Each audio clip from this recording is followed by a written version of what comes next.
ये कहाँ उठा कर ले आए हो तुम मुझे? यही औकात थी मेरी। एक साथ रहेंगे, एक दूसरे को समझेंगे। तुम्हें क्या लगता है गुस्सा दिलाओगे और मैं गुस्से में तुम्हें छोड़ दूं? आपने आयला को घर से निकाल दिया? इस बात का जोम है तुम्हें? जोम नहीं है, खौफ आता है मुझे। दूसरे के दिल में जगह बनाएंगे। माजी का हिसाब उनसे लिया जाता है जिनकी माजी को आप जानते ना। शादी करते वक्त ये बात क्यों भूल गए थे? यार, मैं आयला बात कर रही हूँ। कब तुम बाकी मर्दों की तरह मुझे कटहरे में खड़ा करके मेरे माजी का हिसाब किताब नहीं निकालता तो क्या हुआ है आयला?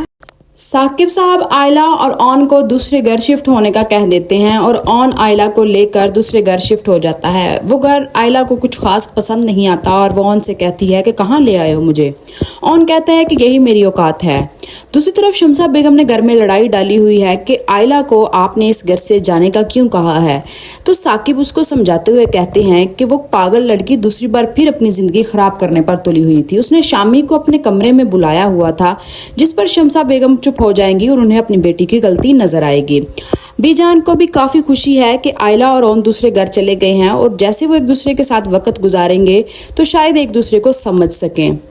दूसरी तरफ आयला ऑन से कहती है कि मुझे इस बात का डर है कि कहीं तुम मेरे माजी को लेकर मुझे ताने ना दो।